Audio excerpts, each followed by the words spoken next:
A week into the current Israel-Hamas war, as Israel was starting to respond to Hamas's October 7th terror attacks, someone replied to one of my Instagram posts about Hamas killing and kidnapping dozens of Israeli children. I mean, no one wants dead Palestinian children either, he said.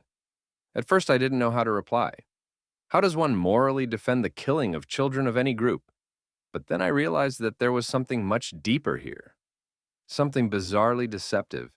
It wasn't just a conversation about innocent children, to whoever they were born and wherever they may be living.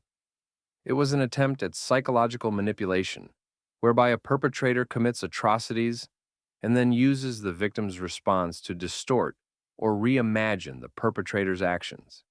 In other words, gaslighting. Or, as we've been facetiously saying since the start of this war, Gaza-Lighting. Over the weekend, 3 Israeli hostages were released in a scene that seemed like a sudden flashback to the Holocaust. The 3 hostages, in captivity for 15 months, appeared exhausted and dangerously underweight, with protruding bones, sunken faces, and sharply defined clavicles and Adam's apples, clear signs of severe malnutrition and muscle wasting. And yet, all we've been hearing from Gaza during the last 15 months is about so-called catastrophic famine. According to Hamas and its Western enablers, Gaza has been teetering on the brink of starvation, with images of suffering children plastered across social media. But somehow, every released hostage looks like a skeleton, while their captors appear well-fed. If Gaza is truly experiencing mass starvation, how is it that Hamas fighters still have the strength to carry RPGs, fire rockets, and terrorize civilians? The supposed starvation of Gaza follows the same well-worn script. A claim is made. The media amplifies it without question. And when the truth inevitably emerges, the world has already moved on to the next manufactured outrage. Hence, the Israeli-Palestinian conflict has been a masterclass in narrative warfare. While all sides in any conflict engage in propaganda, there is something particularly brazen about the sheer volume and audacity of Palestinian falsehoods.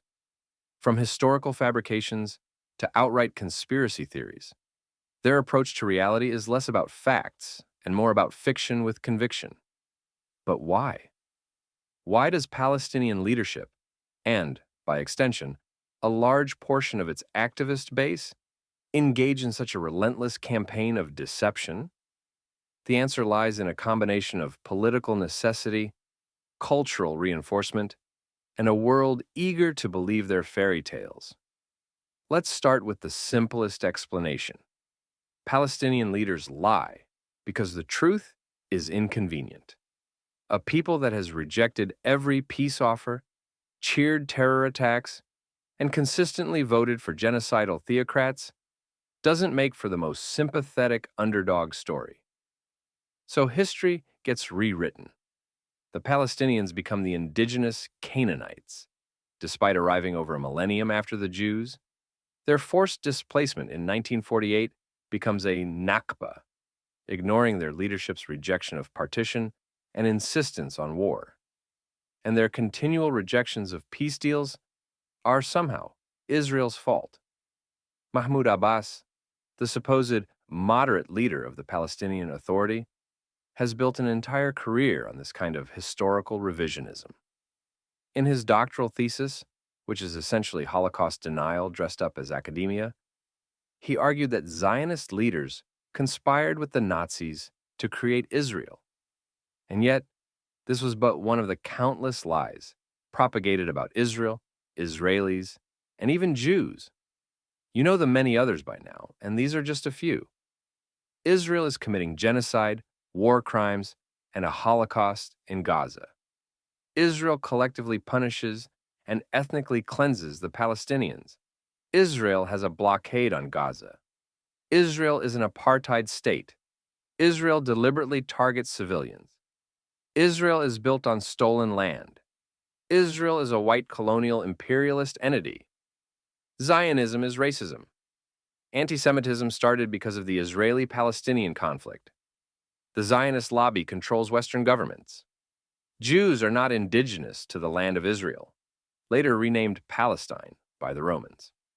Zionism is falsely portrayed as an oppressive, violent ideology similar to Nazism or the KKK, using Jewish people as a shield against opponents. Israel was created by purposefully displacing Palestinians, who have a right of return as a result. Israel violates international law by building settlements in the West Bank. Israel controls the Palestinian Authority. Israel invented Hamas, and Israel is one of the main causes of regional instability in the Middle East. At best, some of these accusations are cherry-picked half-truths taken out of context. At worst, they are blatant lies designed to delegitimize the Jewish state as part of a larger, flagrantly anti-Semitic strategy. Of course, when you live in a political structure where elections are a myth and accountability is non-existent, why wouldn't you rewrite history to suit your needs? Lying is not just a political necessity. It has become a cultural norm in Palestinian discourse. This isn't to say every individual Palestinian is dishonest, but in Palestinian media, education, and political rhetoric, truth is secondary to quote-unquote resistance. The Palestinian press, whether controlled by the Palestinian Authority or Hamas, doesn't function as a fact-finding institution, but as a propaganda machine designed to inflame and mislead. Take, for instance, the infamous Pallywood phenomenon. Over the years, Palestinian media has been caught staging funerals, where the dead miraculously get up and walk away when the cameras stop rolling, exaggerating casualty figures and even using footage from entirely different conflicts to depict supposed Israeli atrocities. The aim is always the same: evoke maximum Western sympathy while minimizing inconvenient realities, such as Hamas using hospitals as command centers or launching rockets from schoolyards. And let's not forget the towering absurdities. The claim that Israel uses Zionist sharks to attack Egyptian tourists, or that Jewish people poison wells, a classic blood libel repackaged for modern audiences. Of course, lies only work if people believe them, and for that, we can thank the Western intelligentsia, which has been more than willing to suspend critical thinking when it comes to Palestinian narratives. Academia, the media, and international organizations treat Palestinian claims with a credulity they would never afford anyone else. UNRWA, the UN agency that exists solely to perpetuate Palestinian statelessness, actively inflates refugee numbers while helping to radicalize generations of Palestinian children. Journalists who would normally fact-check political claims instead take Palestinian accusations at face value, whether it's the supposed genocide in Gaza, despite a population boom over the decades, or the claim that the IDF deliberately targets civilians, ignoring that Hamas literally hides behind them.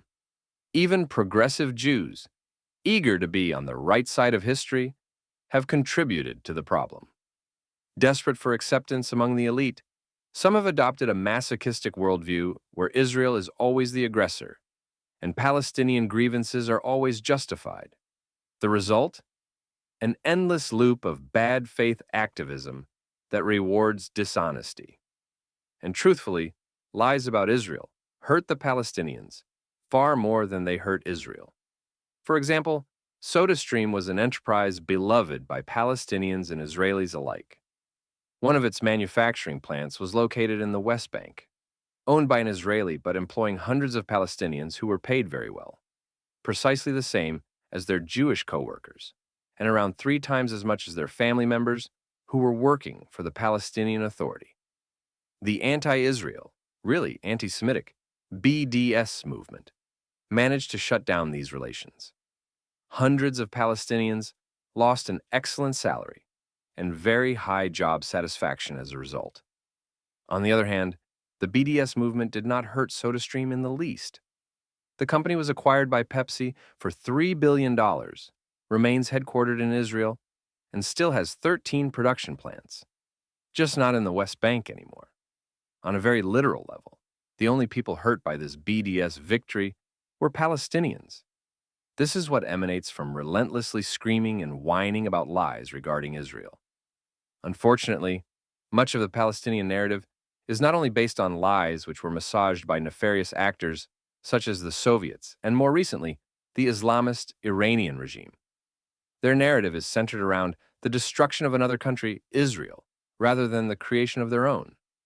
Part of the Palestinians' persistent habit of lying lies in their so-called honor, sharaf in Islam, and dignity, karama, central ingredients in Arab society and particularly in Islamic ones.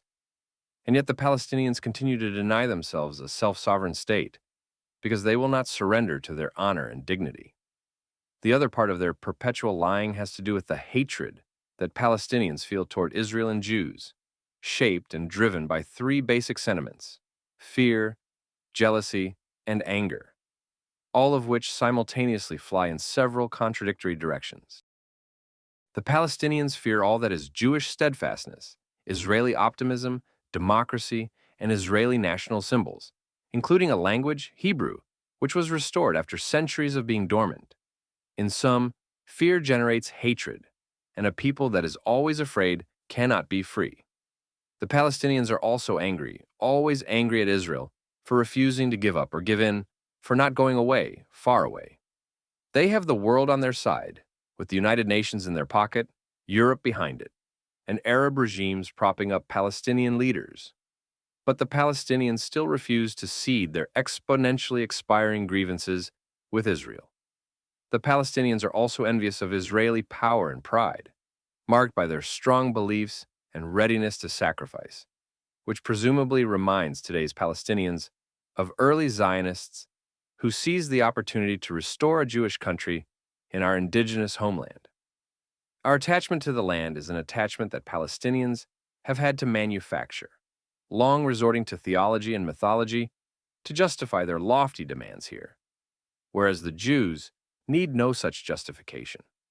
We belong so effortlessly, so conveniently, so naturally, and they hate Jews for being so integral to the history, geography, and nature of the landscape that the Palestinians try to claim as their own.